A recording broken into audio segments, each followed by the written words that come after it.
Rossi 92, clone of a Winchester 92. Howdy, y'all, and welcome back. Before I jump into this, let me take a quick second and thank all of my Patreon supporters. And a huge shout out to Yancey Faulkner for helping me dial in the new look. Thank you, brother. I appreciate it so much.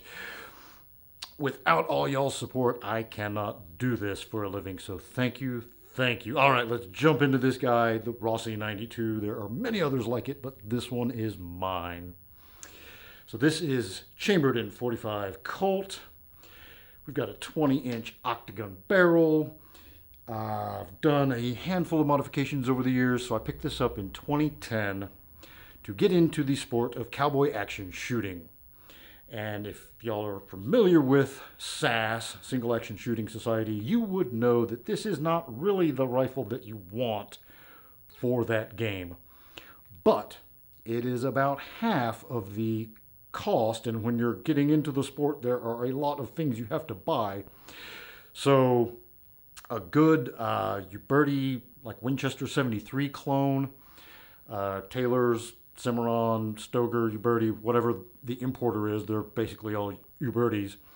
Those guys will run like $1,250 to $1,700, depending on what's been done to them. This was like $700, and I traded in some old something for it, and so I was like four something out of pocket. So it got me into the game, and that was the intention, and it did work for that purpose. But it is much slower than a hot-rodded 73. So when you see people shooting SAS and they're pop, pop, pop, pop, pop, those guns have a short stroke kit installed, which changes the geometry of the internal components and allows them to run them that way. And as far as I'm aware, nobody makes one for the. I don't think the physics. I don't think it's possible. I could be wrong. But as far as I know, nobody makes a short stroke kit for these. So the best you can do is just kind of slick the gun up and try not to miss. So anyway, my dad and I shared this while we were doing SAS. So we each had our own shotgun and we had our own pistols, but we never got around to picking up that Uberti that we wanted. So this guy did double duty, and we put it through its paces. It's seen a lot of action. I don't know how many rounds, but it's a lot, thousands and thousands. Keep in mind, you're loading like 10 rounds per magazine. You know, the tube holds 10 versus a 30 round magazine and a AR or something. So, I mean, it takes you longer to rack up the rounds, but I've had it a long time and it's had a lot of rounds. I have a great video. I think it's at the range playlist or something, just called The Joy of Lever Action. It's a whole bunch of my friends shooting this at a training I did back in May 2022. Everybody that picks this gun up and shoots it just giggles. It brings out your inner child and just makes you smile. And there's something about 45 Colt hitting steel out of a rifle. It's just wonderful. It's a wonderful, wonderful thing. This gun came a very mucky, flat brown. I stripped it down and refinished it, and have done a handful of mods. Let's take it over to the table and get a closer look. All right, so let's jump into some of the modifications. So one of the best modifications you can make to one of these guns, whether you compete with it or if it's just a plinker that you go out and have fun with, is a stainless steel follower. So you've got the spring inside of the magazine tube, and then in front of that spring, you have a little cap. And the one that came with this gun was plastic. And really hard to see there to get any light on it, but I have replaced that plastic cap with a stainless steel follower, and that is a huge upgrade. I had this whole gun shut down on me in the middle of a match one time.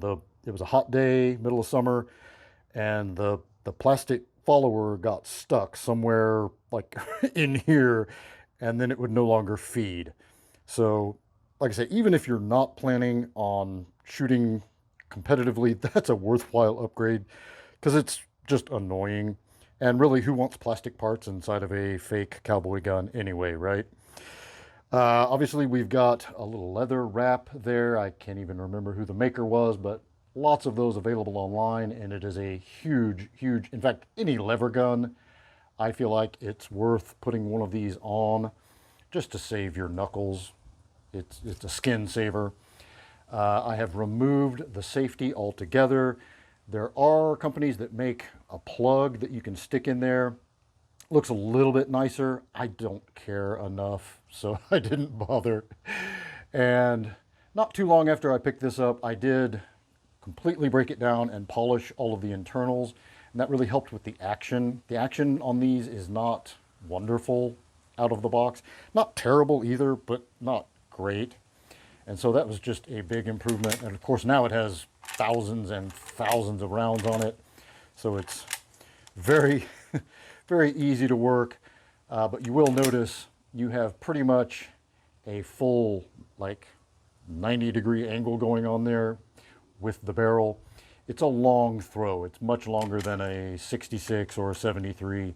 And that's definitely going to slow you down if you're trying to run one of these fast. Typically, if you want to run one of these fast, you need to slow down a little, and that will actually help you run faster, if that makes sense. Try to run it too fast, you're going to jam things up, and it will fight you. But some more, just a little closer look at all of the barrel and the wood. It's got some dings and some love on it. And this entire finish is like the third, well, it's the second fake finish that I've put on just using cold blue. So it came with a sort of a faux case color hardening treatment that rubbed off promptly. I faked one on there that rubbed off while we were still competing. And this is the second fake coating that I've put on. And the blue's all gone off of the bolt. And it's seen a little bit of surface rust, not really rust, but just a little like pre-rust almost. But one of the big advantages to this design, especially if you're a hand loader, is that you can load very, very, very hot, what would be called Ruger only loads in 45 Colt or a very hot 357 Magnum if you wanted to. And because the way you have these lugs right here, and you'll see that as I drop the lever down, that's the same lug on either side. They come up and lock like that into the bolt, and they are holding that whole thing in there so they can take a lot of back pressure without this whole thing flying into your face. So that is one big advantage to this design, even though it's slower, is if you're a hand loader and you want to just load up some big old walloping 45 Colt or 357 Magnum or 44 Magnum, if that's what yours is chambered in, you can do that pretty safely. And then moving on back, we've got the little custom tooled, and I am not totally sure if old Osage Mike is still alive even. He lived right here in my neighborhood, and he was one of the guys that we shot with in our SAS group. And he made this just for this gun. I loaned it to him, or let him hang on to it for a while, and took him a couple of weeks, but it was worth the wait. Pretty stuff. And adds just a ooch to the length of pull. My dad is 6'1" and has big old monkey arms, and so it really fit him better than it fit me, but I can still work it fine, and I've had lots of friends shoot it, and they all seem to be able to handle it just fine. So that's pretty much the rundown. I'm trying to think if I missed anything. Oh, it does have a hammer spring, aftermarket hammer spring, a little bit softer. Not a whole lot, but it is enough to just make that initial pull there. You see you've got the resistance of the hammer itself. So it does lighten that up just a little bit. So that, along with the polishing, it's definitely a lighter throw than it would be factory, but nothing at all like a short-stroked 66 or 73.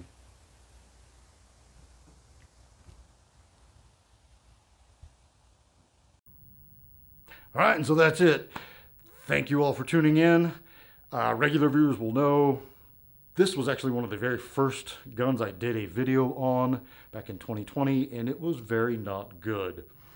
So now that I've made a big upgrade here to the channel, I'll be going back through and doing a handful of my personal collection for my show and tell playlist, if nothing else, just for my own edification. But hopefully you guys enjoy the enhanced look. It's been a process. So that's all I got for today. Until next time, be easy, y'all.